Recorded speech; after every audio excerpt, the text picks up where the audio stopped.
What's up, you beauties? Welcome to another live episode of High and Wide Radio, where we talk all things Philadelphia Flyers. I'm Jim, and I'm joined, as always, by my esteemed co-hosts, Jack Smith and Kyle Warner. If you're not listening to us live, please make sure to listen to us on Apple Podcast, Spotify, or Spreaker. You can also find us on our affiliated sites, fullpresscoverage.com and bellyupsports.com. While you're listening to the episode, check out our website, hwhockey.net. Guys, lots to talk about. I feel like this is the most topic-packed show we've had in weeks. Let's get to the biggest one right out of the gate. Huge announcement, new member of the HW family. Jack, congratulations to you and Lauren. Had your first child over the weekend. How does it feel to be a dad? It's very hard to put into words. It's probably the greatest day of my life. Funny, I had shared this with Sam Moran. We both had the greatest day of our lives on the same day. How about that? Yeah, it was surreal. He wasn't supposed to be born till tomorrow, but it came a few days early. I was on my way to work, had to turn around. The water broke, got him there. We were there all day, watched the whole thing. That was fun. Because of COVID, they were only so many people allowed in the room. I was the left leg guy, had a nurse on the right leg. We had a doctor was the catcher, and that was it. Now, you picked a great name for your first child. Why don't you tell the world which name you went with? It kind of resonates with the Flyers a little bit. Well, my wife said I couldn't name him after any Flyers players, so I had to get creative. Not really that creative. My last name is Smith. So, I couldn't name him Leclerc or Desjardins or anything like Claude or, I couldn't throw those are too easy. So I'm like, well, you like J names. So how about Jason? She's like, oh yeah. Thinking Jason's not like a Flyers or anything, but we add it with my last name and it's literally a former captain of the Flyers. So I win.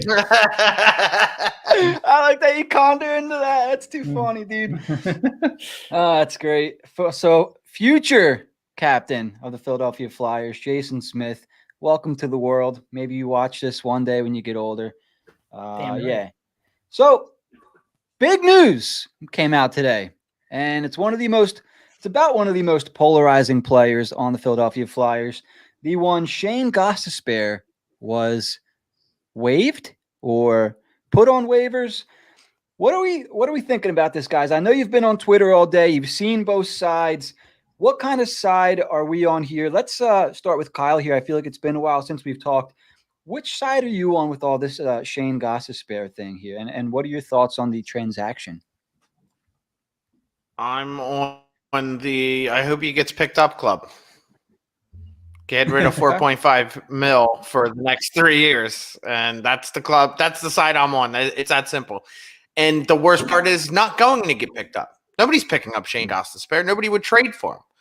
Nobody's going to take on that cap hit. We're going to be stuck with them, and we freed up a whopping $1.1 million. Interesting perspective. Jack, you have any rebuttal there? Any different perspective potentially? I mean, not really. It made sense that Ghost would be the one in the sense that with this flat cap error, he's probably not going to get picked up. Gustafson to me was the obvious candidate to be sent down, but if I'm Fletcher, I'm probably going to avoid that at all costs because it makes my ass off season look that much worse. So just going to keep sticking around peg in a square hole, I guess. But Ghost is the next logical choice because of the contract. He's not going to get picked up, not in this flat cap error. If he does, what worst case scenario? It's not the best asset management, but you do clear $4.5 million for this year and next in a flat cap era, which isn't the worst thing in the world. I'd prefer to get prospects or picks or something back, but dude, are we at the point now where, I was the one hanging on to that for the longest. And even now I'm kind of like, I don't know anymore. His offense, his offense has gotten better, but his defense is still absolute dog shit. We're going to pretend that it's not a thing. Like, I could put together a highlight reel or a low light reel of every time he's just been blown by, danced around, the puck's gone off of him into his own net, and we're going to forget about that because sometimes he shoots the puck on net and it gets deflected in. Like, he's a defenseman first, and the biggest flaw with this team is the defense. Like, come on. I agree. So let me just throw something by you guys here. There was, I don't know if it's so much a rumor, but Stefan Rosner, who we had on the Bright Side a couple months back, he's an Islanders guy, posted on Twitter that sources, unbeknownst to me, have talked about Florida potentially taking the flyer on Shane Gostisbehere. And it makes sense. Makes a lot of sense. Gostisbehere from Florida. Aaron Ekblad just recently lost for the season with an ugly knee injury. Makes a lot of sense for Florida to take a shot on Shane Gostisbehere.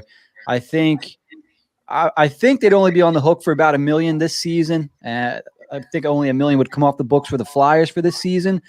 But then the next 2 years, Florida obviously takes on the 4.5, and that would help the Flyers out a ton. What do you guys think about that? You think there could be any truth to that? Do you think the Flyers would be way too lucky for that to happen? What are your thoughts? I mean, it makes sort of sense because they're missing Ekblad, so they might want to try to add defense or offensive defensemen onto the team. But with flat cap, yeah, that's great and all. They have $9 million cap because Ekblad is now out for the year. But next year, you're back in cap hell. Yep. You're going to be over the cap. So now you're going to have to possibly get rid of another piece, a guy who you are most likely going to be like, ooh, you're benched. Like, it doesn't make sense. And you know Quenneville's going to hate him. Quenneville's going to hate him. See, that's an interesting thing. I mentioned we're going to talk about worst and best takes on Twitter, but our buddy Zach Sohn, who follows us, mentioned that he thinks Quenneville will get the most out of Shane Gostisbehere. You guys, Kyle, it sounds like you think the opposite.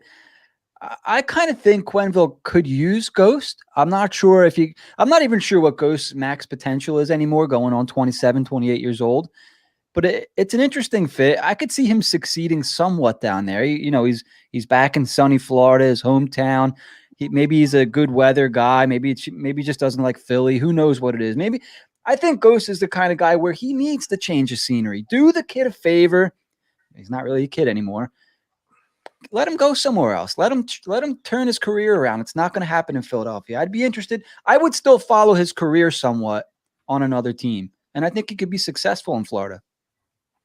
Yeah, I mean, the logical rumor to come up is Florida because he's from Florida. I mean, if he was ever in trade rumors or being put on waivers, Florida almost instantly goes to the top of the list. Then you add that they lost their best defenseman for essentially the season. That all makes sense. And I wouldn't, if he did go there, he would probably be in a lot better spirits at first. But ultimately, I think he'd fall back into his old habits. I mean, they already got Keith Yandel there. If they're looking at Yandel and Ghost, it's not as bad as Gustafson and Ghost, but it's a similar situation where they're already trying to get rid of him.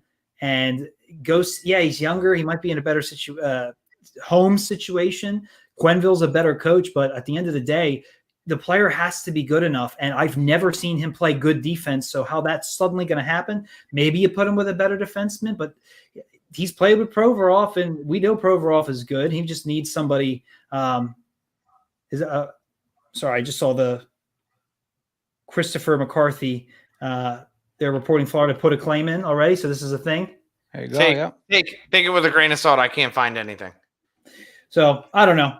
That popped up and it threw me off a bit, but I wouldn't be all that surprised looking at their cap situation. If they were to get out from Yandel's contract, I could say it. That being said, there's guys at forward I thought they would want to use that money with, but we'll see. I don't know how's Wenberg been – or Wenberg. Yeah, Wenberg, he's kind of revitalized his career a little bit. As what's Declare's numbers like? There's another guy. They need more offensive guys, if you ask me. They do have like young guys coming up. They got their Hubertos and their Barkovs, but Hornquist isn't a young guy, and they got some defensive needs. And you're going to put that much money in a flat cap into Shane Gostisbehere? Yeah. That's very. I don't even know what the word is. It seems like you're messing with fire, and you don't have to. There's no reason. So I guess if he's free, they think they can do something. At the end of the day, do I feel like the Flyers kind of missed out a little bit? maybe, but in the flat cap era to suddenly get, when you figure Gustafson walks at the end of the year, that's $7.5 million the Flyers just got. That's a Kevin Hayes essentially. Like, I'm just saying how much money you could spend. You know what I mean? That's a lot of money to spend. Like, Yeah. And I don't know if you guys brought this up. I had read about it. If Seth, I don't know what the negotiations like for Seth Jones in Columbus, but nobody really seems to sign there. If there's any indication that he wants to hit free agency, Fletcher better be all over that. And I'm just saying, like, that could be a thing, and that's a lot of money the Flyers could use. That's exactly the kind of guy that they need right now. And their top, I think, number one priority needs to be top pairing D. Would you agree, Kyle? I think number one priority is they need to figure out fucking systems, like, immediately. Where do you think the disconnect is there? I have no idea, but as you guys know, I love watching the system play of teams. I like studying it. I like focusing on it because, in my personal opinion, not just talent that wins games, it's system play and coaching that wins games. And so far, going back to last playoffs when they switched to collapsing in front of the net, collapsing to the puck in their own zone, they have been dog shit in the defensive zone and in the neutral zone. And they haven't changed anything at all. And the fact that they haven't tells me they're being told to do a certain thing. They're doing what they're being told to do. Because if you're being told to stay at your point, you're going to stay somewhat around your point. And if you don't, you're going to get benched for it. But nobody's getting benched for fucking collapsing 5 guys in front of the net and leaving Buffalo with 3 players passing the puck around like it's a game of catch. Yeah, that was a pretty pathetic display until the third period last night. You know what? Let's talk a little bit more about that Buffalo game there. Jack, hey, you wanted to chime in? I mean, to go down 3-0 to this team who's without Jack Eichel, mostly I'm trying to watch, but taking care of a newborn here, following around the best I can and seeing how quickly they went down 3-0. Kyle, you posted a great picture on Facebook with how wide open, like, the entire defense is up against their own goalie, and there's like a straight setup square for the Sabres in their own zone. Everybody's open. Everybody's clustered right in front of everybody else is clustered right in front of Elliott. On their first goal, I think it was, I don't know, they're all 4 Flyers were up against the left boards, and the one defenseman just skated right in, untouched, unshot, and scored. Like, the whatever they're deploying, and that's why I get so angry when they start blaming the defense, or the goaltending rather. It's a joke that this team can do this, and it takes another Herculean effort for them to come back and get. They're lucky they got 2 points, but think about if there's one team more fragile than the Flyers, it's the Sabres. Did they lose 11 or 18 in a row, some ridiculous number? They're at 18 now. Yeah, they tied the Pittsburgh Penguins for the longest losing streak in NHL history. That's what I'm saying. This is the team that we have to come back, a Herculean effort. Game actually should have been iced. The Sabres really played bad in the third period. They took too many unnecessarily penalties. They had a very late icing. They this close to scoring on an empty net. Like, it really was close. And somehow we pull the goalie, score, and then, a bad play in overtime by Buffalo leads to a 2-on-1. And they made it. Flyers did make a nice play to win the game, but it's like a Stanley Cup final with these guys. And it's the Buffalo friggin' Sabres. Like, it's great to win, and the Flyers are 2-0 since my son was born. However, this is nothing. This is nothing. It's not going to last. 2-0. It is what it is, but no, we know it's not going to last. It's a joke. These are still wins. These are still points that we see are just alarming. It's like, I cannot believe that they have to do this. They should handle this team. They should be up 3-0 going into the second, and adding to that lead. Maybe they give one back, but ultimately they win 5-1. That's where we should be if we're going to be taken seriously this season. Even wins like this. The part that really pisses me off is, I don't know if you guys were paying attention to my Twitter feed yesterday, but I was posting a lot of pictures of the system play overall for the Philadelphia Flyers yesterday and pointing out their complete lack of it. It looks like basic hockey knowledge to somebody who watches the game often. The fact that people can sit there and blame Carter Hart, including our own management and our own coaching, or blaming Carter Hart. Carter Hart's the problem? Did we not see enough in the one Buffalo game last night? That's the freaking problem. Where is that really coming from? Can you talk about that a little bit more? Is this because of the AV comments? Well, yeah, he needs to work harder. He needs to work hard. Your defense needs to show up for a fucking game. And all of Twitter, literally all of Twitter, I've seen it constantly. Oh, Carter Hart's just not up to par this year. Carter Hart's this. Carter Hart's that. Carter Hart can't make a save. Blah, blah, blah, blah, blah. I mean, it's on Facebook. It's on this. As I'm watching these games, I'm going, there's no possible way I can pin. Yeah, what 22-year-old goalie doesn't? Somebody tell me a 22-year-old goalie in the history of the NHL that didn't let in bad goals. That's kind of where I'm at, too. You go back and look at the numbers there. You got guys like Marc-Andre Fleury, Carey Price, both struggled in their second or third year. This is Carter Hart's second full season, correct? So you go back and look at those two guys. They struggled their second year. They weren't in their peak form for at least 3-4 seasons. And that's what we're going to see here with Hart. Sophomore slump was supposed to happen last year. It's happening this year. I do find it odd that we're hearing Carter Hart's name in the media spoken, by especially the head coach Vigneault. I wasn't so much upset by the comments though, as I think most people were. I mean, if you're in that locker room, if you're Carter Hart, you hear in the media that you have to work harder. You just take the words for what they are. You got to work harder. Okay. Obviously, your goals against average is 4. Your save percentage is in the low 800s. You obviously have to work harder. The team in front of them, I think, no question.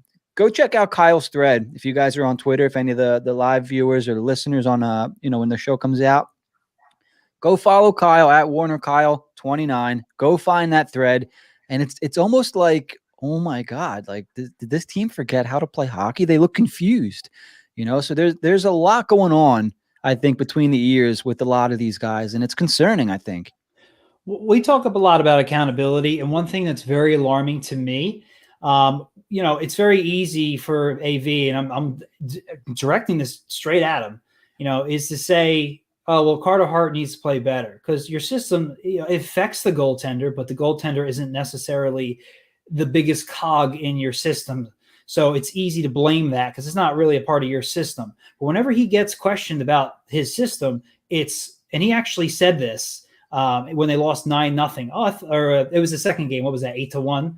8-3. Yeah. I thought we had a good plan. Like he actually said that. So when it comes to questioning his system, he never throws that under the bus. He never does anything with that. It's, we got to be better. We need this. We were close. We feel like we're trending in the right direction. We saw all those asinine comments anything where his system could come under fire, but he has no problem throwing Hart under the bus. Just, no, he's terrible. He sucks. And goes from time to time. But if you notice, a lot of people are saying, and I don't think this is the case, but Ghost was the one to be a little forthcoming in his interview how the team has been playing, and all of a sudden he's being sent down. Now, I don't want to necessarily say there's a connection there. I do think it made the most sense for him to be the one to be sent down cap wise. But I'm just saying, whenever AV system might come under fire or something, we're trending in the right direction. We like what we're doing. Blame this guy, and I find that very alarming. Let's talk about that for a second. Do you guys?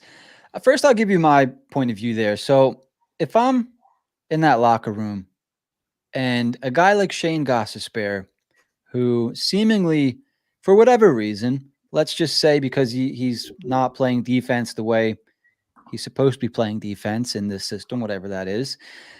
If you're a teammate and a guy like Shane Gostisbehere, shoots his mouth off a little bit and it's telling the media, we're playing like shit in front of our goalie. We're not doing this. We're not doing that. Hello? You're one of the guys that plays in front of the goalie, brother. Like, what are you talking about? Like, I don't need a guy like that who can't consistently stay in the lineup shooting his mouth off to media. And I know I'm going to get, if a guy looks like he doesn't care, you're going to give him shit. If a guy comes out in the media and looks like he does care, you're going to give him shit. It matters who you are on the team, okay? if you're not one of the prominent figures, if you're not a Sean Couturier, you can't talk like that. If you're not a Claude Giroux, you can't talk like that. You know what I'm saying? If you're not high up on the totem pole of leaders in that locker room, you can't talk like that. And he got what was coming to him.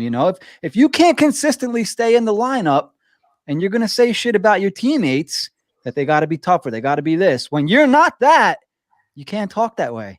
And yeah, when you're the guy turning the puck over to Pittsburgh for breakaways for them to win the game, you can't talk like that. You think that's the real reason why he got axed? I don't know if that's the absolute reason, but if people want to connect dots, I'm going to say that maybe played a role. Yeah. Honestly, this is how I pictured before him getting sent down went overnight. Chuck Fletcher called whoever, maybe even Florida, like, hey, Florida, we'll give you Ghost for a 5th. Florida probably hung up the phone. So he called again. Okay, a 6th. Hung up the phone. No, a 7th in 2082's draft. And they hung up the phone. And then they were just like, well, fuck it. We'll release them. Just promise you're going to take them. Yeah. You have to promise. Yeah. No, I mean, I agree with that premise. That's why I had issues with him, when he was having a really bad season, injury plagued.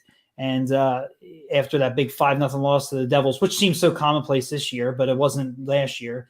And him saying, well, players like me don't grow on trees. I'm like, well, you're not playing good. You don't make comments like that. Be quiet and get better. Then talk all you want. But until then, I don't want to hear that shit. So I understand it. I think it was refreshing for some fans to hear the truth, but at the same time, I get it.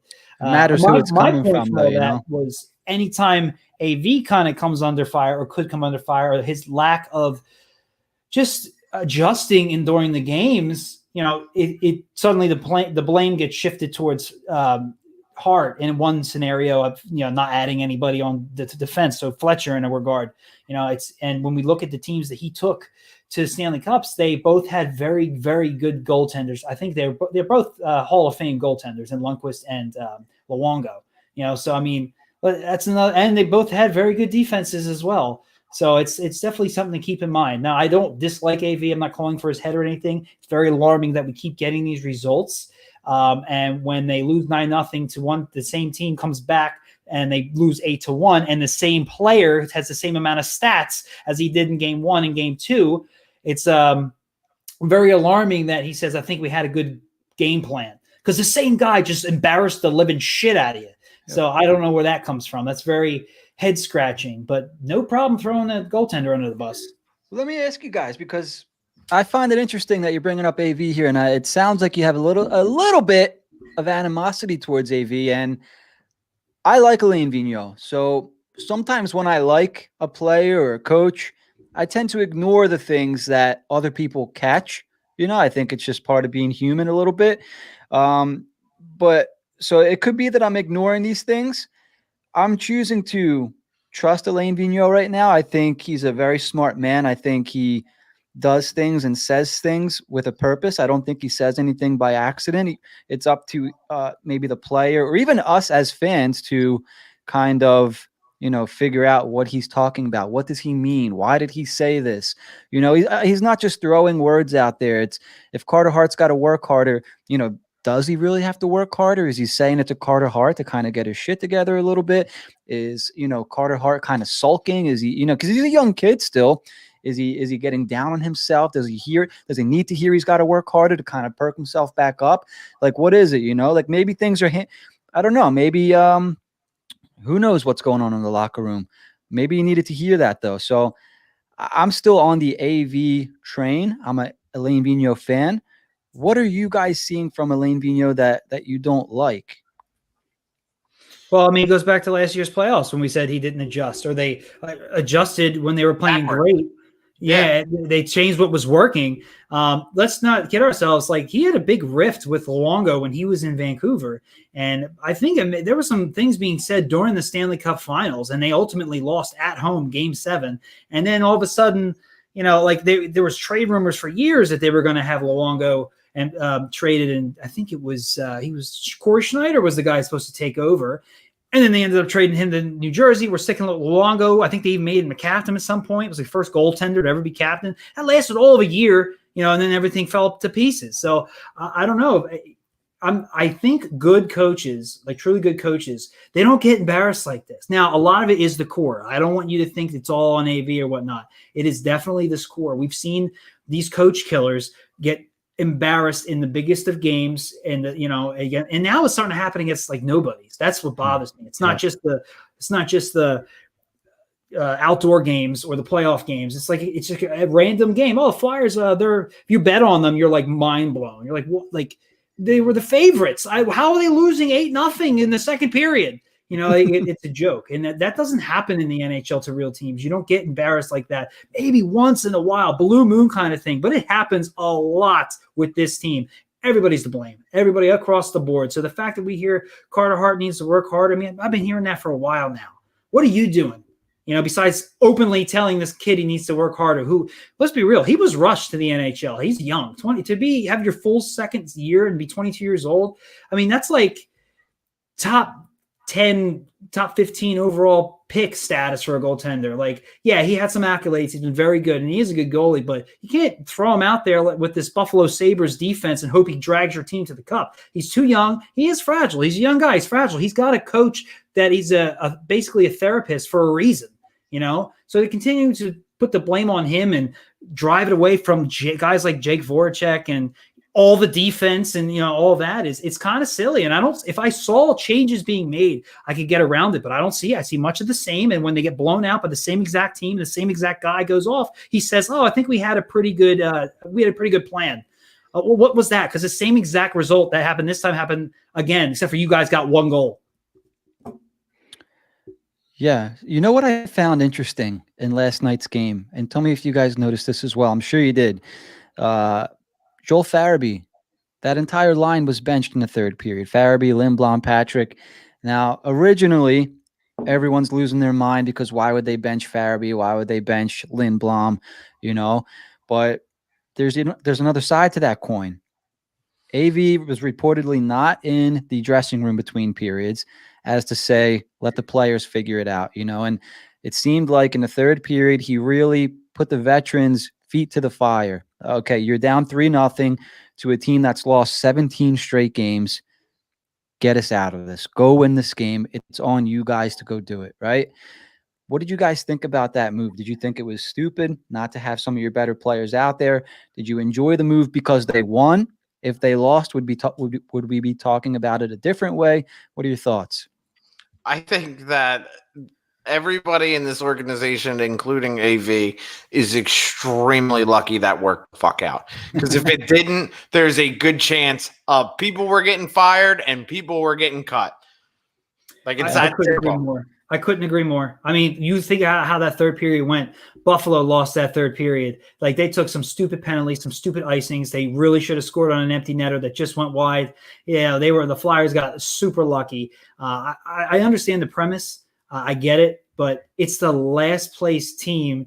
This is suddenly going to turn your team around. You're going to go beat Boston and Washington when, Sam Morin scores his first goal. That didn't do shit for this team. When they came back and beat the Islanders, that didn't do shit for this team. Like they might get them through the night, but the season they'll never turn it around. Like I'm convinced at this point. Yeah, I kind of agree too. So here's a point by one of our listeners here, Ant DeMayo. It can't always be the coach. This core, Voracek, JVR, and Drew, one has to go. What do you think about that, Kyle? Do you agree, disagree? First off, I don't see how JVR is a core player. He's been here for 2 years again? I think this is second year? I don't know. Second year? All just third year, whatever. Third year. Call it third.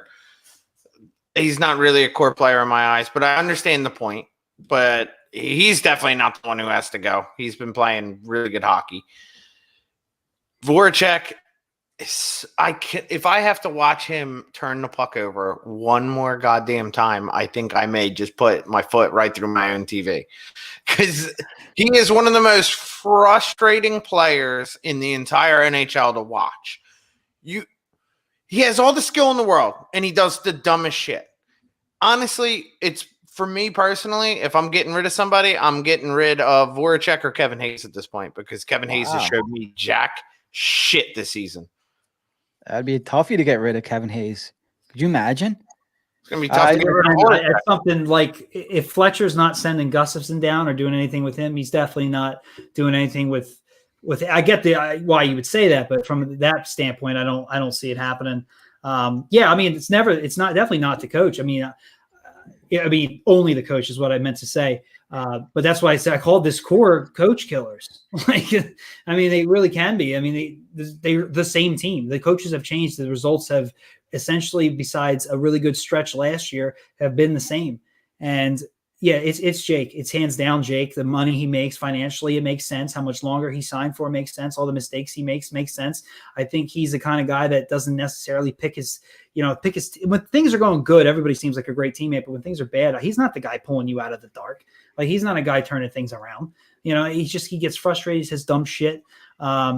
If the Ghost gets picked up by Florida, we let Gustafson go, and we, Voracek goes to Seattle. That's nearly $16 million that will be available. I actually think that McDonald, the rest of his contract is finally gone too. So it would be over $16 million. It's a lot of money to reshape your team with. It makes too much sense. He hasn't been worth the contract since after the year he really signed it. Maybe one peak season, and that was really it.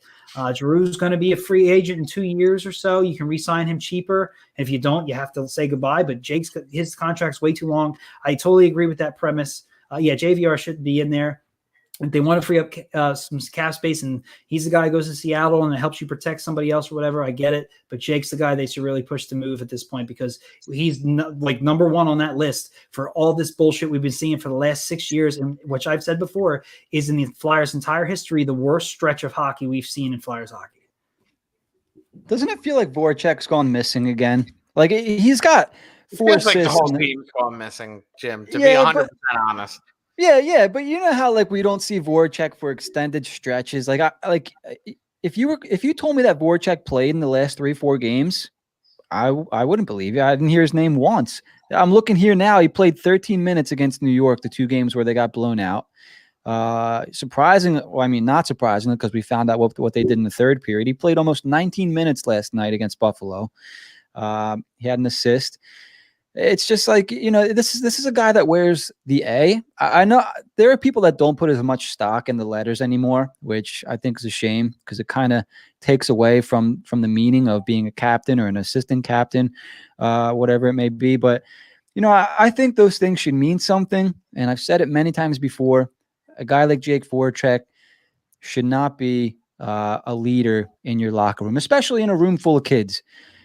We've said it before.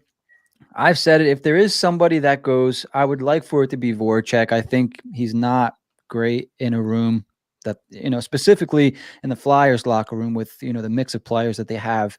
Let's go ahead.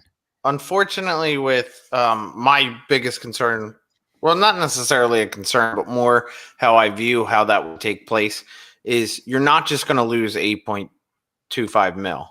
Mm-hmm. So okay, we want to save cap. But I feel like that move would be more of a lateral to players that just need a new team to play on, and they would be similar contracts. I don't see Voracek going and us getting a bunch of kids in return. You know what I mean? Yeah. Oh, no, he's not getting traded. Seattle or bust. There's no way he's getting traded. Nobody's dumb enough, especially in the flat cap era. No chance in hell. Put them on waivers. Fuck it. and that kind of takes me back to the Ghost thing a little bit. And I kind of want to segue this into, Chuck Fletcher's asset management, because, Jack, we've talked about that. I think it's 2 years ago now with the whole Stolarz thing. So we're going to rehash that. But, the sending Ghost down thing, if they could have gotten something for him, they would have. They didn't. So they sent him down to be picked up by anybody. Now, I don't know if that's going to happen with Voracek, right? That's a lot of money. That's a pretty prominent player to put on waivers. Yeah, and especially with the flat cap, it makes it hard for teams. Asset management here. Was there anything else they could have done with Shane Gostisbehere, you think? Or do you think that they would have had to have given something up for a team to take him, right? Yep. So I don't know. What do you think? Go ahead. I exactly how you put it. you would have been giving up more than you were getting back to take a guy when at that point, just get rid of him for free. Yeah. Just get rid of him for free. F it. At this point, we are now 3 seasons removed from any kind of half-decent season from Shane Gostisbehere. And, okay, has he played okay this year? When you're comparing him to our defense? Yes. Yeah. Yes, he has played okay this year. Yeah. But so is Nate Prosser. So it's you know what I mean? And one cost $700,000. Yeah. I love on Twitter, Ghost has been one of the better Flyers defensemen this season. I'm like, have you seen the Flyers defense this season? Like, I don't know if that's a good thing. Let's move on because I was going to say something I wasn't allowed to say on here. I'll text it to you guys after. Jack, go ahead. You want to talk about Chuck Fletcher's asset management a little bit? Because I know a couple seasons ago you were on the side where you weren't so sure about his asset management. Does this kind of second and a third? Yeah. Does this kind of support your argument there? Do you think this is you had to do what you got to do with Ghost? It's tough because when we talked about his asset management before, it was before the flat cap. So you could afford to kind of like ride it out with Ghost a little bit. And there probably would have been a taker, and you probably could have got something and, freed up some cap at some point. But now it's like you can't even trade some legitimate players. Like no real moves are being done unless there are these like blockbuster moves. Now we'll still see. There's still time left in the season. I can't hate on him too much for that. What I didn't like, and now Braun has been playing a little bit better lately. He's been more consistent, but again, everybody's been terrible. The rushing to re-sign him to a 2-year deal when you were ready to move on, that was odd. Now you're locked into him for the rest of this year and next. I never liked the original trade when you consider a second and a third round pick for a guy who's guys like this you can pick up on waivers in a normal season. Sometimes I guess they like his size, and it's like they're getting quotes about how he was in San Jose when times were tough. It's like, okay, the team is still the worst defense and worse than the Phillies bullpen, for God's sakes. That he has all these great quotes. They're not pulling out of anything. They're getting worse. So now they're losing 8-1, 9-0. We were complaining about this defense well before that, So as far as his asset management is concerned, I guess I like that he moved back in the draft and added that pick that he gave up back. I like that he was aggressive and traded for Hayes and got a negotiation rights and signed him in that regard. But as far as hanging on to guys too long, like I can't tell you how many prospects. You're telling me you couldn't bundle together some picks and prospects and go get a guy with the guys we have, guys you're not attached to because you didn't draft? That seems pretty stupid to me. It seems awfully silly that nothing has happened. And now we're in this crunch all of a sudden where he needs to do something because of the salary cap. He's like, oh, I can't do anything. My hands are tied. And it's like, are you kidding me? Like, it's just pathetic. I can't say he completely punted on the season. How could you be happy with that? So originally I had the same thought process, and that second year of Braun here, I guess was probably the only way they were really going to get that deal done to bring him back. I felt the same way, Jack. I really did. It was a move on, and then obviously now it's a little too late for that. But the one thing that I do like about Braun's contract is you get a team that's going into the playoffs this year. Even now, we're getting close to that trade deadline that loses some kind of defenseman that's not their number one, but not their number 7, you could probably unload Braun for something. Well, I mean, that'd be great, but when he signed him, that was not what he was thinking. This was a win-now team.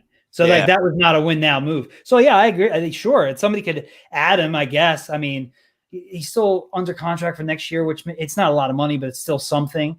But, yeah, if he made that move with that in mind, that's kind of telling.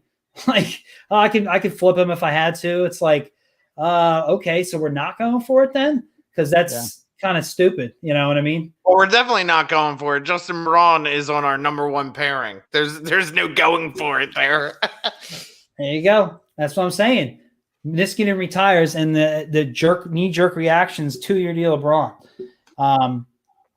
So, no, I mean, I can't say I'm happy with it because his first year was great, but he had nothing but money to spend. this money that he didn't like waste years of. He came into the situation where he had all the money. And the first thing we saw him do was trade a Flyers prospect. Fine, the guy didn't work out, but you still had him at the height of his value. You traded for an older goaltender who you played maybe 2 times and then just let walk to free agency. That made no sense to me.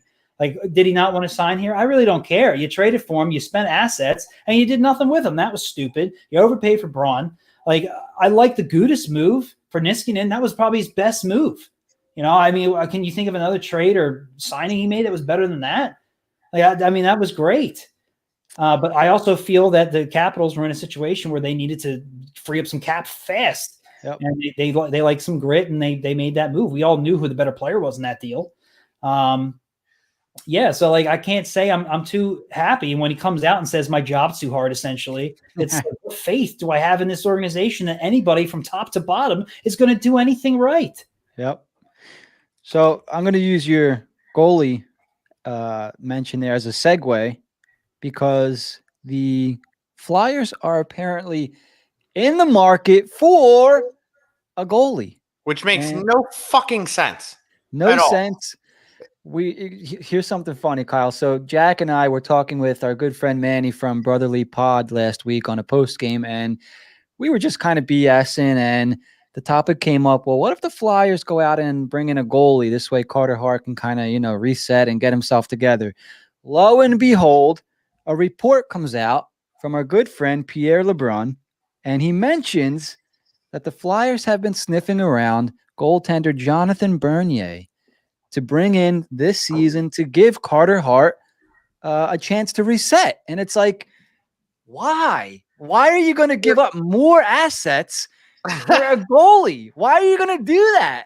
And it makes no sense. You have Alex freaking Lyon. Like, if you're bringing in Jonathan Bernier, you're not competing for a Stanley Cup. So why do it? I just don't understand why. Unless something else is involved. What if a guy like Anthony Mantha comes back? I thought that we were talking a different trade there. Yeah, I know. I'm saying that maybe Bernier was the starting point or an add-in to the conversation. Like, hey. I would say an add-in.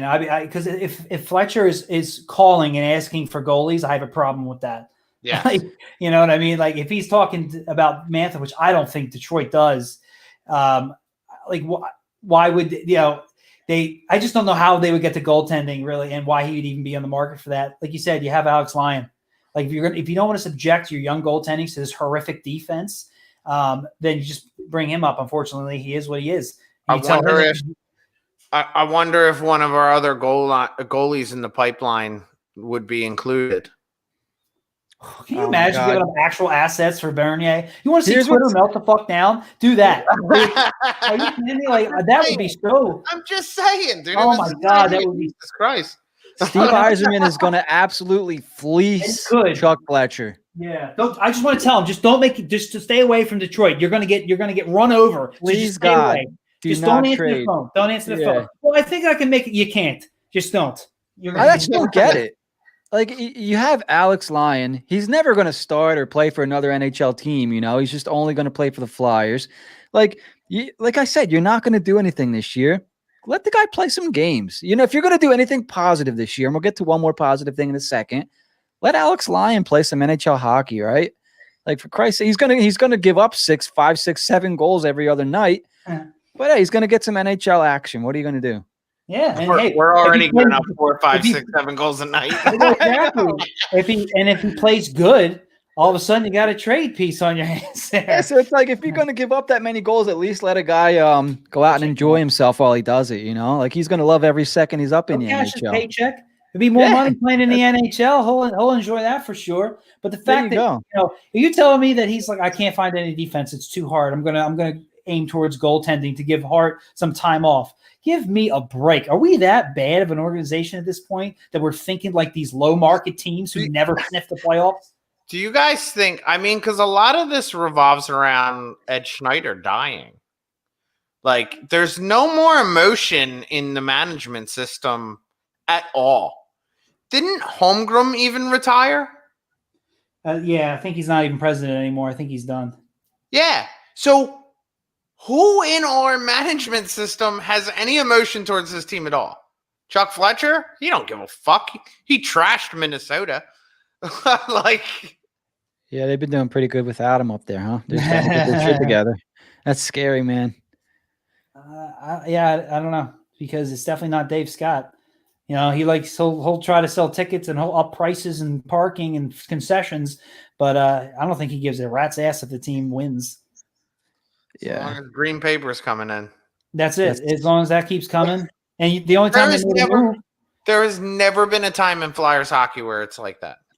Since Snyder died, it's been the Dave Scott show, and the only time you ever saw something happen like Hextall being fired was when the fans stopped showing up and they didn't sell as many Santa sacks. That was Dave Scott telling Holmgren that you need to do something about your GM because I'm seeing it affect the bottom line. Where Schneider wouldn't even have had to get to that point. He'd have personally talked to the GM and he'd have made him trade for whatever the hell he wanted. And people like to hate on Holmgren a lot, but because towards the end of Schneider's time, the team needed to kind of reset and rebuild, and he didn't have the time. So a lot of quirky trades got made. LeCavier got signed, the Brizgalov fiasco, even McDonald. Like a lot of things were done that shouldn't have been for one last shot for Schneider. It just didn't work out. Now, a lot of people like to forget all the good Holmgren did, how aggressive he was then. But with this team now, they're almost like too safe. They're too safe now. Yep. They won't do it. They won't get a guy. And none of the players feel like they're on the hot seat at all, except Shane Gostisbehere. That's it. Like Voracek don't fucking give a shit. No, he knows he ain't going anywhere. He's gonna get $8 million. He's not going anywhere. He's here for 5 more years. Kevin Hayes don't give a shit. Did you see his forecheck? Yeah, last night. Christ's sake, we were worried about when we first signed him. Like we were trying to remember what we saw in New York and Winnipeg, and it was like, this guy can get lazy. And then we didn't see that the whole first year. We're like, okay, we must have not misjudged the situation. This year, totally different player. He's supposed to be an AV guy too. Yeah, that's the system, but we can't talk about the system. Blame Hart. Yeah, blame. It's hard. We're trending the right way.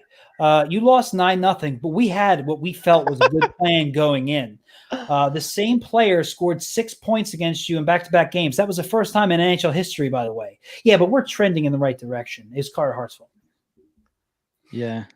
So you guys want to change this? We'll spin this a little bit positive here. The next year?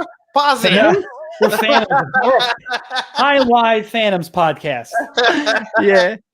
So this guy was on the Phantoms as recently, I believe, as a week or two ago. He came up, played. I don't know how many games it was in the NHL, but he scored his first NHL goal, and that's Big Sam Morin, game-winning goal. Now, at the time, I didn't want to put too much stock into it, but it kind of seemed like that could be a goal that could change the momentum in the locker room a little bit. Cares. Well, and hear me out, only because it was Sam Morin. If it was anybody else that scored that goal, it would kind of be like, all right, cool. Like, we won, you scored, let's move on. But it was like, dude, this kid's been waiting since when, Jack? 2013 he was drafted? Mm-hmm. Yes, sir. Like, holy shit. 8 years ago, this kid was drafted. 25 years old now. He's played in 16, 17 NHL games the last 3 seasons combined. Finally scores his first NHL goal. He's well liked in the locker room. You can see his teammates mobbed him on the ice when he scored. That was probably the most positive thing I saw from this team all year long. I had hope, very, very small hope, that could do something to the room, only for them to come out and go down 3-0 to Buffalo in the very next game. But how did you guys feel? Did you guys watch the game? Did you see the goal? What were your thoughts on that? Because I thought that was pretty cool. So first and foremost, everybody here knows the style of hockey I enjoy watching. And Sam Morin fits the bill every bit as much as I love watching the guy play. First game he comes up, we get routed again by the Rangers, and Morin practically knocks Brendan Lemieux out through his helmet. That was fantastic. And then tried to shove his to LA. Yeah. Exactly. Then the very next game, he gets the game winner, his first ever career goal. You gotta be shitting me. Like, how could you not be happy for this kid at this point? First, you provide me with entertainment in an entertainmentless game. There was no entertainment value to that game whatsoever until Sam Morin tried to kill Brendan Lemieux, which was fantastic. And then you win the game the very next game. Like, what?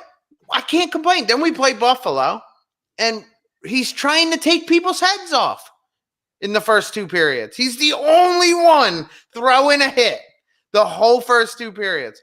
There's no shortage of heart from this kid. And I don't care if he's not an NHL defenseman, even though he's playing like an NHL defenseman right now. But again, compared to the rest of our defense, it's not a hard feat to accomplish. But I need more of it. Like, do you know what I mean? I want to see more of it. That I will buy a ticket and go to the game just to see Sam Morin. That's infectious, dude. What I mean, and I'm trying not to make too big of a deal because it's only one player. It's Sam Morin. Yes, he's probably a bottom pairing defenseman. But the energy that a player brings, like, you're not going to find that on a stat sheet, but it's infectious. It's contagious. You know, if one guy comes in with positive energy, it's contagious. Like, it's going to pick up. It's going to go around the room, and it's going to change the way the team plays the game. It's going to be fun. Right now, this team's not having fun, and they're not fun to watch. I'm not saying Sam Morin's going to be able to do all that single-handedly, but it can be a start. So I agree. It's definitely infectious. Unfortunately, the entire Flyers locker room and organization got the vaccine about 2 months ago because nothing picks this team up. Like, it's unbelievable. You could have Lindblom come out of just getting like his cancer treatment, still in his gown, you know, come out and score a goal, and they wouldn't give a shit. Game-winning goal. They would not. It would do nothing for them. They would cheer. Hey, you want us the game next night? Down 4-0 in the first period. I've never seen such. They're just so fragile. They're so weak. They give up a goal and they just fall to pieces. It's like, it's so embarrassing. What team doesn't want to play the Flyers right now? What team that has Buffalo? Yeah, right. I don't think they want to play anybody right now. But even they almost pulled it off. Yeah, a team that's on a little bit of a losing streak, not 18 games, but like a little bit of a losing streak, or has just a player who's not playing well. Like, they're going to be like, hey, listen, we're playing the Flyers, so you're going to play essentially every minute of every game because you'll get some kind of point or goal, and then you'll be, we'll get you going again. Like, who wouldn't? You're going to have all the ice room in the world, all the net to shoot out. Like, it's going to be a complete joke. This team is just so bad and a joke. And once these Buffalo games are done and we're hitting these murderers row of Boston, Washington, and Pitt, somebody's going to get fired. I'm telling you, something's got to give when they go 0-6. You know, I thought that too after the second beatdown from the Rangers when they lost 8-3. You know, we were talking again, I think it was the show with Manny where, you know, if the Flyers didn't can somebody after that game, it should kind of tell you all you need to know about this year. And they're just riding this out. You know, like, no one's getting fired. No one is getting traded. Now, we saw Gostisbehere waived today, which I think was a little bit unexpected, at least from me. And it kind of tells me that, hey, this is a COVID year. It's an expansion year. We're just going to lollygag through the season, and whatever happens, happens. We'll get ready for next year, you know, and it's really deflating. And back to Sam Morin, he kind of makes you want to watch a little bit. You know, what's Sam Morin going to do? Is he going to smash somebody's face in? Is he going to score a goal? You know, what's he going to do? Because you know he's going to – if there's anybody on this team that's not going to take this opportunity for granted, Sam Morin, right? And I think we need to start seeing some more of these guys in this lineup because we see too many guys like Nolan Patrick. Not shitting on this kid because I know he's been through some tough stuff, but the opportunity's been given to him, and it was given to him since day one when he was drafted, right? Maybe he shouldn't have started out on the Flyers. Maybe he should have started with the Phantoms and worked his way in. There's too many guys on this team that I think have been given roles, given opportunities without having to work for them. Sam Morin's had to work for everything he's got. You know, he's been through a lot of shit the last couple of years. And I think they need more character guys like that on this team. Kyle and Jack, we talked about that over the summer. This team lacks character players. I happened to see a stat last night. Matt Martin, in our opinion, I think is a character player. You know, I think there's some people out, right? Some people out there see Matt Martin and they think, for whatever reason, they think that's a goonish player. He's not. He's an essential piece to a successful hockey team, as you're seeing with the Islanders now. 6 goals on the year. Everyone's all over Travis Konechny's nuts, and God forbid, Jim, you say something negative about Travis Konechny. He's only got 7 goals this year. He's only 1 goal ahead of the quote unquote goon Matt Martin. And it's just, and I know what we're going to say, like they're not the same player. And I know Travis Konechny's better than what he's showing now. And, Matt Martin is not this goal scoring phenom. I'm just saying you add character guys and they can pot the puck a couple, here and there, that's all. I think the Flyers lack that in this locker room and on the ice. You know what I never thought I'd say is I would honestly take a guy like Pierre-Edouard Bellemare right now. Great name, dude. Yeah. Like I would honestly take the heart, the work ethic that dude showed up to every game. Instead, we have this mess. Well, and it's like, because AV likes to roll 4 lines, and this is something I'm going to look for more often. So, everybody who, is kind of wants to pick apart AV a little bit, this is something I think you can look at. He likes to roll 4 lines. So the Flyers' 4th line has a little bit more skill on it than, I would say character or other characteristics. And that's where Pierre-Edouard Bellemare could play potentially over, I don't know, a Nolan Patrick, Michael Raffle, who's been playing center on the 4th line these days. I can't remember off the top of my head. It's I've seen a lot of Patrick lately. It's been switched around. If he scores a goal, they'll switch it up. But like usually it's been Patrick. Yeah, so like in a guy with Pierre-Edouard Bellemare, you know what you're getting. You know he's going to bust his ass when he's on the ice. He has some leadership quality. He's a good guy to have in your locker room. He's not going to be out there to score goals, but can he pot one every couple of games? Sure.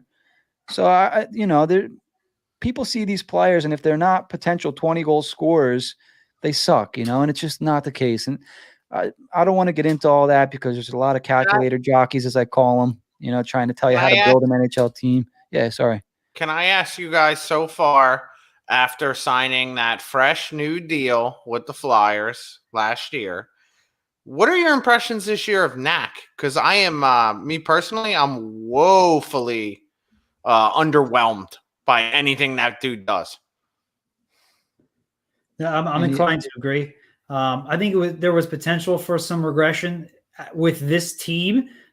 Everybody's regressed, so it's hard to say. I would say earlier in the season, he was hit or miss. He did have some good games when other guys were out, but ultimately the biggest piece of the pie has been pretty rough. It's cute when he tries to get, dirty and start a fight, but ultimately we all just kind of, you duck, kid, you're going to get crushed, So, I'm not too upset I'm not too worried is what I should say, because he's not a key piece to the cog, but yes, it's definitely not lived up to the contract. That tends to happen with young guys when they get the real taste of money. As far as the character guys, the team definitely needs character guys. I see somebody mentioned Pat Maroon. I'll be all about that.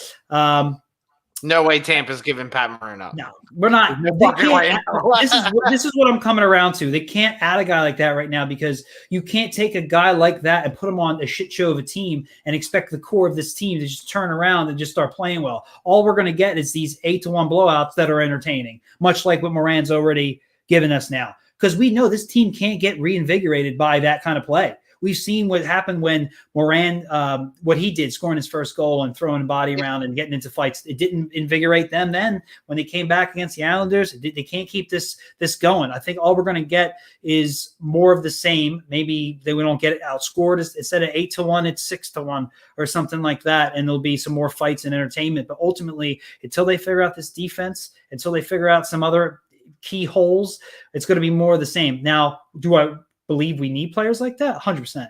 We need to fix the glaring issues first is what I'm looking at. And if there's a defenseman who fills both, that would be perfect for this team. Now, Manny thinks that's Eric Gustafson. Sorry, Kyle. He's talking about the one from 2014. So anyways, to go back a little while, what Jim was saying earlier about, guys like Voracek and all these guys, including Patrick, who hasn't really earned shit, but acts like he belongs here for some reason. And everybody else acts like that guy belongs here as well, but never really earned it. This team needs such a shock to its culture. Like, from top to bottom, I mean, I honestly wouldn't be mad going into next year if there was a new player on every line. No. There should be a new player on every line that's hard-nosed, that wants to work, that wants to play.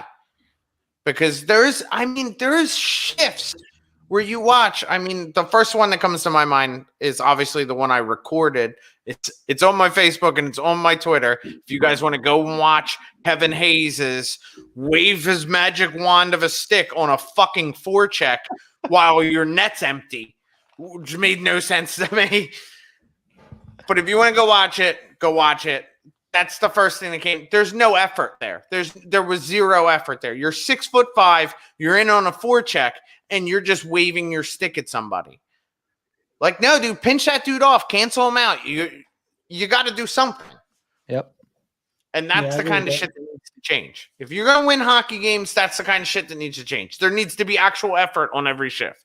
Not just, we're down 3-0 and the coach is going to play the first and second line every single shift until we get ourselves out of it, or we're all going to be benched. Like, yeah. I mean, they need Chris Pronger right now in the worst way. Obviously for skill, obviously for defense, but mainly to come into that locker room and just look at everybody. You guys are a fucking joke. Like, are you kidding me? Bring me Dustin Bufflin. Hey, I don't care if he's 400 pounds. He still could kick half their asses, maybe get him into gear or something. They get it. They have no heart. They have no desire. It's like they just show up to collect a paycheck sometimes. You see a little bit. They'll give you a period here and there, and at the end of the game, like, hey, we should start trying. The clock's going to hit zero. That's about as much as you get from this team. And then they only are successful against the worst teams in the league. They come back against the Devils, but they can't even get it to overtime. They could fall a goal short after going down 4-1. It's like, come on, man. This team was like last place last year. Come on. This is embarrassing. They're not a team. We talk about identity. No identity. They're not even a team. Like, it's a joke. It's like watching when you play soccer when you're 5 years old and there's no positions and everybody just follows the ball. Like, that's their team. That is the absolute fucking best. I'm going to take that picture of all of the Flyers in front of the net from last night and just put a soccer ball near them. So here's something for you guys. This Flyers team needs more players with the will. Actually, I won't even use those words. I'll just say like this. The Flyers roster needs more players like Sam Morin and less players like Nolan Patrick. Thoughts? Say more players like Sam Morin and less players like Kevin Hayes, who just don't want to play every shift. Are they similar players though, Patrick and Hayes? Well, just la-di-da. The one thing with Patrick is Hayes has no excuse. Not that I'm using excuses for Patrick. And, I love that you said that, because for at least 5 minutes here, I've said, don't you guys kind of hate that Nolan Patrick has that built-in excuse? Like, he's kind of like, you can't really say anything to him because of what he's got going on. Like, no matter how bad he stinks, you can't tell him because you don't want to do whatever it does to him. Do you know what I mean? Like, and it's like, it almost feels like that's, and I'm not going to make this a thing, but like, isn't that kind of how the generation is today? Like, everyone's got something. So you can't really say anything to them. It's not just the generation though, Jim. It's literally the entire coaching staff, the entire organization, with the exception of the fan base, can't seem to say anything to the core players, can't seem to say anything to the Nolan Patricks or the Kevin Hayeses or the Ivan Provorovs or anybody. Like, nobody can do wrong on this team. We're just trending in the right direction. We just need to get those little things right and we'll be okay. Like, no, you need to call your fucking guys out. Yep. Call them out. Voracek, what the fuck are you doing? Yeah, I agree with Kyle with the Kevin Hayes or Voracek, because these guys have already been paid. I get what you're saying about Patrick, and it annoys me too, but he's still doesn't he still need, and guy just said it, he still is making like less than $1 million, where Hayes and Voracek are making a boatload of money, and they need to play up to their contract. They're leaders on this team. They've been in the league plenty of years. Like, those are the kind of guys that I would compare to the other spectrum of Moran. I get what you're saying about I guess I meant more in like the mentality, where like Sam Moran's going to bust his ass and he's not going to take the opportunity for granted. He's going to do what he's got to do, whatever he went and played left wing. He didn't want to play left wing. He'd rather play defense, but he did it, just to be on the team. Nolan Patrick, would he do that? I'm not sure. I mean, I know he's getting shifted up and down the lineup, so it's, maybe that's not a great comparison. I get where you're getting at. There's just a little too much uncertainty right now. Maybe if we had this conversation in like 3 years or 2 years, when things are a little bit more clear, if Patrick's now healthy for that long of a period and it's still the same, then I could see it.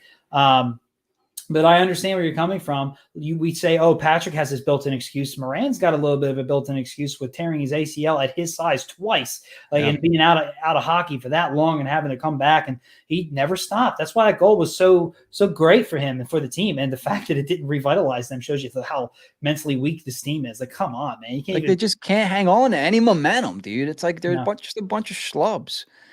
They're not fun. Even when they win, I think even Giroux mentioned it after the game last night. It's like you can't even enjoy a win because it feels like you lost. And hey, Claude, that's exactly what it feels like when you watch this team.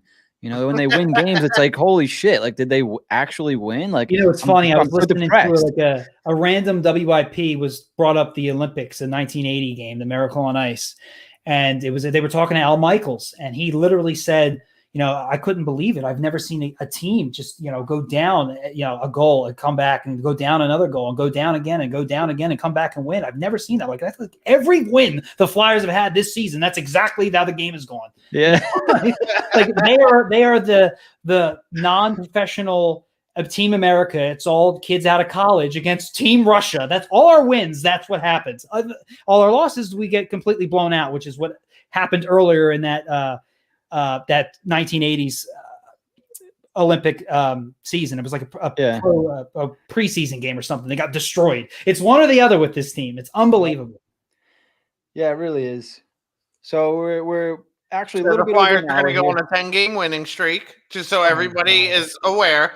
10-game winning streak, and then they are going to crash and burn and disappoint everybody, just like we all expect. Yep. They're going to go out and get Jonathan Bernier, 10-game unbeaten, 10-game winning streak. Yeah, 8 shutouts. Yeah. Can you imagine if they give up anything more than a 7th? Like, even that, why? Like, no, I have full confidence that Yzerman is going to fleece the shit out of Chuck Fletcher for Jonathan Bernier. Yeah, 100%. So we're coming to the end of the show, guys. Real quick, I'm going to promote some merch here. Kyle's got a fantastic sweatshirt on. We have T-shirts here. You could see some. I don't know which way to move. We have T-shirts here in the background. Orange, black. Take your pick. We got hats. T-shirts, $20. Hats, $15. We have some cool mugs here. We teamed up with Steph Sips. Make sure you go check out the Instagram. I don't know if you can see that HW mug. This is a commemorative Sam Moran first goal mug. Customize whatever you want on these mugs, guys. You can put them on there if you want Claude Giroux. If you want Shane Gostisbehere waived to the Miners or in a Florida Panthers jersey, whatever you want. What is it, just him waving? with a backpack of his shit? Yeah, a little bust. Yeah. $15 for a mug, $20 for a shirt. Koozies as well, $5 for a koozie. Just follow us on Twitter, Instagram, Facebook, DM one of us, whatever you want to do. We accept Venmo, PayPal. Guys, a lot of stuff going on. Full Circle's kind of on a vacation here. I mean, Jack had a kid this weekend. Steve's on it seems like forever vacation. Yeah. Kyle, you're keeping pretty busy over there with the sheriff. Why don't you tell us what you got going on, buddy? Oh man, so we've been extremely busy with the sheriff. I mean, we've been pumping out at least 2 episodes a week, and it's just insane. We we just released Mike Futa, who was the GM or assistant GM of the Los Angeles Kings. And before that, he was the head of scouting and built that team from ground up. You get to hear it from him firsthand. So make sure you go check that out. This week we're gonna release Cam Jansen's was on the pod. I edited it today and I was in tears laughing like the entire show. You guys are gonna have to check that out. Yeah, that should be a good one. Make sure you guys check out the episodes of The Sheriff with Kyle and Sean the Sheriff McMorrow. They do great work. Make sure you guys, if you haven't listened, definitely listen. I know I got to catch up on some episodes. I'm guilty of that. Having said that, that's going to take us to the end of our episode. Thank you all for tuning in live and for listening to our show. Thank you to the affiliates, Full Press NHL and Belly Up Sports. Make sure you guys check out some of their other hockey podcasts on the sites. We'll be back tomorrow night for a post-game show with Steve Appleman. We'll see you guys tomorrow night, and thank you for listening.